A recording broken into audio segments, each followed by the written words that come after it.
Hai Sobat Ditalki, kembali lagi hari ini bersama aku Kiki yang akan menemani kamu di channel YouTube Deep Talki setiap hari Selasa, Kamis, dan juga Sabtu untuk membahas dan mengupas terkait dengan beberapa topik yang lagi tren atau yang lagi aku rasain yang mungkin bakal relate juga sama kamu. So, di sini aku akan membahas satu topik yang lagi-lagi kita akan membahas terkait dengan percintaan. Oke, aku harapkan ini suatu hal yang kalian nantikan dan kita bisa diskusi bareng. Jangan lupa, kalau seandainya kalian memang punya komentar atau punya pembahasan yang perlu kita diskusikan, boleh banget kolom komentar itu diisi dan kita bisa chatting dan juga diskusi bareng. So, without any further ado, so let's deep talk.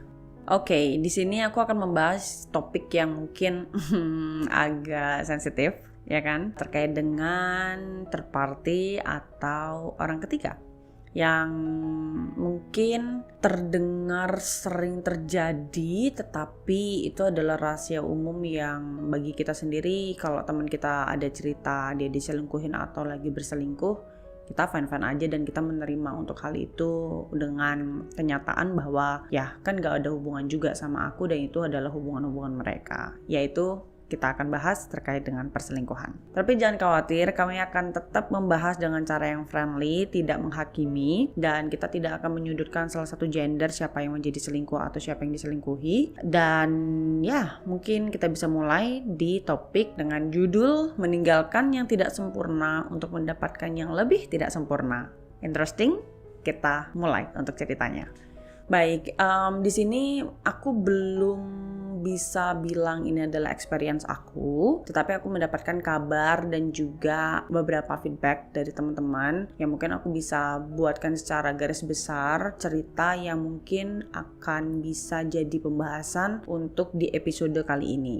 Oke, terkait dengan perselingkuhan tersendiri yang dimana kita pasti ada alasan melakukan perselingkuhan itu di suatu hubungan. Menurut aku sendiri, memang ada beberapa tipikal individu yang suka tantangan. Ya kan? Jadi tantangan yang dimaksud di sini adalah adrenalin yang bermain untuk menyembunyikan sesuatu mungkin atau tidak mau jujur akan sesuatu mungkin terhadap pasangan yang lagi menjalani hubungan dengan dia. Jadi ketika kita berada dalam hubungan, tentunya yang kita harapkan atau inginkan sesuatu yang istimewa dan spesial untuk kita berdua kan dalam hubungan itu.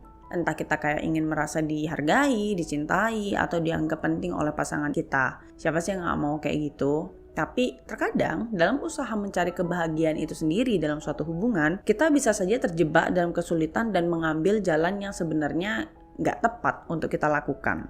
Jadi menurut kamu, apa sih jalan yang tidak tepat untuk dilakukan dalam suatu hubungan? Kita breakdown ya. Tentunya sebelum kita terjebak dalam pikiran sesat sesaat itu, mari kita berhenti sejenak dan berpikir tenang dulu deh untuk menerima apa sih yang menjadi konsekuensi ke depan atau apa sih impact dari apa yang kita lakukan, entah dari baik dan buruknya juga dari tindakan perselingkuhan tersebut. Pertama-tama, perselingkuhan akan melukai pasangan kita dan merusak kepercayaan yang telah kita bangun bersama. Dalam lamanya suatu hubungan yang dijalani, pasti akan merasa sangat amat merugi bahwa orang yang sudah mempercayai atau orang yang sudah kita percayai itu menyakiti atau mengkhianati kita. Kepercayaan adalah suatu pondasi hubungan yang sesaat yang dimana kita agree di situ, dan ketika kita menghancurkannya, nggak mudah untuk memperbaikinya yang mungkin bakal belum tentu tahu berapa butuh waktu lama untuk menyembuhkan atau memperbaiki kehancuran kepercayaan tersebut. Perselingkuhan juga adalah topik yang rumit dan penuh emosi. Ada banyak faktor yang dapat mempengaruhi seseorang untuk terlibat dalam perselingkuhan tersebut. Seperti mungkin kurangnya komunikasi, ada rasa bosan dalam hubungan dan ketidakpuasan emosional. Namun sangat penting juga diingat bahwa perselingkuhan bukanlah solusi yang sehat atau tepat. Karena bisa jadi itu hanya solusi sesaat yang malah membuat kamu sesat, yang dimana kamu akan berpikir bahwa kamu meninggalkan seseorang hanya untuk seseorang yang akan mungkin bisa meninggalkan kamu di masa depan. Jadi ibaratnya nobody's perfect, tidak ada orang yang sempurna. Jadi pemikiran itu sangat amat salah kalau seandainya kalian beralih atau mencari tanda kutip selingan untuk membuat rasa bosan kamu itu hilang. Karena menurut aku, rasa bosan itu bisa kok diantisipasi dengan caranya adanya komunikasi yang terbuka terhadap dari pasangan kita. Contohnya, kamu lagi ngerasa nggak baik-baik aja, kamu ngerasa bosan bahwa rutinitas pasangan seperti itu, dan ya mungkin kamu bisa kasih suggestion atau saran ke pasangan kamu bahwa hey, aku lagi nggak baik-baik aja nih, kita buat hubungan ini jauh lebih fun yuk. Entah kalian akan pergi ke suatu tempat yang memang membuat memori kalian balik lagi, atau menjalani suatu aktivitas yang baru yang biasanya mungkin kalian nggak tahu untuk adventure bareng. Mungkin kalian bisa adventure bareng dengan kegiatan-kegiatan tertentu yang tentunya kalian sukai. Jadi seperti episode yang sebelum-sebelumnya aku bahas, sparks of love itu sangat penting dimiliki di suatu hubungan karena memaintain hubungan itu jauh lebih sulit daripada mendapatkan hubungan itu sendiri. Payahnya lagi, ketika seseorang tergoda untuk berselingkuh, mungkin ada keinginan untuk meninggalkan yang tidak sempurna bagi dia, yaitu hubungan yang sedang mereka jalani untuk mencari sesuatu yang lebih baik, lebih menarik, lebih tanda kutip sempurna. Tapi pertanyaannya adalah, apakah kita perlu meninggalkan yang tidak sempurna untuk yang lebih tidak sempurna? Karena pada dasarnya yang tahu itu adalah kamu sendiri. Kamu yang melakukan perbuatan atau kegiatan yang seharusnya tidak kamu lakukan, which is perselingkuhan itu dalam hubungan. Dan juga selain itu, perselingkuhan juga berpotensi memunculkan rasa bersalah dan kecemasan yang mengganggu kehidupan kita sehari-hari loh. Menyembunyikan, merasa berbohong, menjaga rahasia dan memberikan beban emosional yang besar dan merusak kesejahteraan kita secara keseluruhan, which is not really fine untuk kamu setiap harinya ada memiliki perasaan yang seperti itu. Namun hal ini bukan berarti kita harus bertahan dalam hubungan yang tidak bahagia atau tidak memuaskan. Jika kita merasa kurang bahagia dan terhambat dalam hubungan kita saat ini, langkah yang lebih baik adalah berbicara atau berkomunikasi secara terbuka dan jujur dengan pasangan kita. Komunikasi yang baik adalah kunci untuk memperbaiki dan memperkuat hubungan kita. Aku paham berkomunikasi di saat kita memang lagi tidak mood atau tidak lagi di fase yang memang mau berbicara itu sangat sulit. Cuman aku selalu berpikir, sampai kapan kamu mau memendam perasaan terhadap pasangan yang udah menemani kamu lama, menemani kamu dalam susah dan suka, menemani kamu dalam kaya dan miskin, dan menemani kamu saat sakit dan sehat? Hanya karena komunikasi rasa bosan atau rasa yang memang belum kamu validasi perasaannya, kamu bisa untuk meninggalkan begitu saja. Menurut aku itu sama sekali nggak fair sih. Jadi I really suggest untuk kalian tetap bisa berkomunikasi dengan baik dengan pasangan kamu. Cari momen yang dimana memang itu tepat untuk kalian punya komunikasi yang dua arah. Bukan hanya dari kamu ke dia, tapi dia juga ke kamu.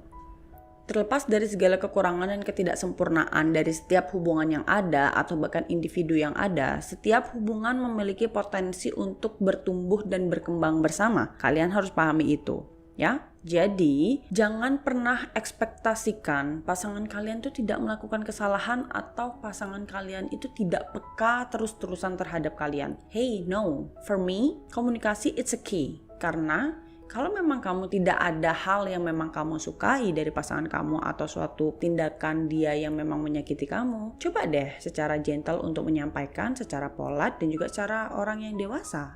Bilang bahwa, hey sayang, aku lagi gak baik-baik aja nih. Aku lagi ngerasa sakit hati karena kamu begini. Atau, hey sayang, aku lagi ngerasa bahwa kita berubah. Aku pengen kita ada obrolan yang mendalam, which is deep talk, yang kita akan bahas terkait dengan apa yang aku rasakan selama ini dan aku harapkan aku bisa mendengarkan feedback yang sama dengan kamu. It's really sweet kan kalau punya hubungan yang kayak gitu. Oh my god. Tapi aku tahu banget itu gak mudah untuk dijalankan dan harus memiliki tingkat kedewasaan yang tinggi untuk menerima feedback, criticism, dan lain-lain dari pasangan kita sendiri. Tapi balik lagi, kalau hubungan kamu mau berkembang dan juga terus tumbuh, ya cara maintain untuk berkomunikasi itu dengan cara hal-hal yang seperti itu. Bukan hanya lovey-dovey ya, hi I love you, udah makan belum, bla bla bla. Tapi dengan cara hal yang berbicara terkait dengan deep talk. Apa masa depan kamu, apa harapan kamu, dan apa yang menjadi planning ke depan kalian. It's really sweet, right? Jadi mari kita tinggalkan pikiran untuk berselingkuh dan mungkin lebih berfokus pada memperkuat hubungan kalian saat ini. Kita semua manusia yang tidak sempurna. Remember, Dan itu adalah hal yang alami. Dalam mencari kebahagiaan, mari kita belajar menerima kekurangan kita dan pasangan kita satu sama lain secara berkomitmen untuk saling mendukung dan tumbuh bersama. Dan itu adalah suatu hal yang sangat indah untuk dilakukan untuk setiap pasangan, apalagi untuk bisa menerima kekurangan dari pasangan kita dan kita bisa support dengan kelebihan yang kita punya sebagai pasangannya dia. Jadi penting untuk diingat banget bahwa mencari kebahagiaan itu alami. Tapi mari kita mencari cara yang sehat dan bertanggung jawab untuk mencapainya. Jadi janganlah kita meninggalkan yang tidak sempurna untuk yang lebih tidak sempurna, tetapi temukan cara untuk memperbaiki dan memperkuat hubungan yang sudah kalian miliki saat ini, karena bisa jadi kesempatan datang 2 kali kan. Bisa jadi hubungan yang kalian punya saat ini, jika kalian decide atau putuskan untuk akhiri, mungkin hubungan setelah dari ini gak akan menjadi suatu hubungan yang sama dan punya kualitas yang sama. Jadi selama bisa diperbaiki, tolonglah diperbaiki dan coba berkomunikasi dengan sehat dengan pasangan kalian. Oke?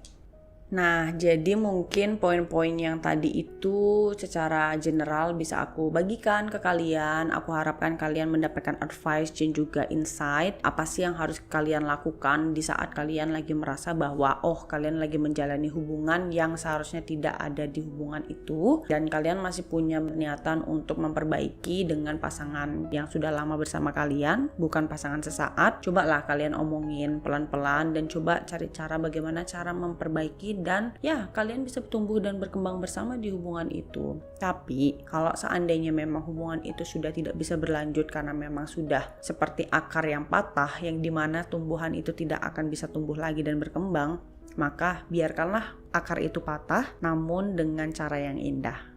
Oke, so itu podcast untuk hari ini. So terima kasih telah menonton video ini dan mendengarkan cerita aku. Aku harapkan kamu tidak merasa sendiri dengan apa yang kamu pikirkan dan rasakan saat ini. Deep Talkie selalu ada di sini untuk kalian mendengar semua keluh kesah, dan jangan lupa untuk hubungi tim kita juga kalau seandainya memang kalian lagi pengen dapat teman cerita yang cocok untuk kamu. Jangan lupa juga untuk dukung YouTube channel Deep Talkie dengan cara komen, like, subscribe, dan juga share video ini. Siapa tahu teman-teman kamu lagi ngerasain hal yang sama, kalian bisa galau bareng dan juga dengerin video ini. So without any further ado, thank you so much semuanya yang sudah mendengarkan dan menonton. I'm more than happy untuk bisa menjadi teman cerita kalian, dan tungguin di next episode ya dengan topik yang mungkin akan berbeda dari beberapa topik yang aku bahas sebelumnya. So thank you so much, dan bye bye.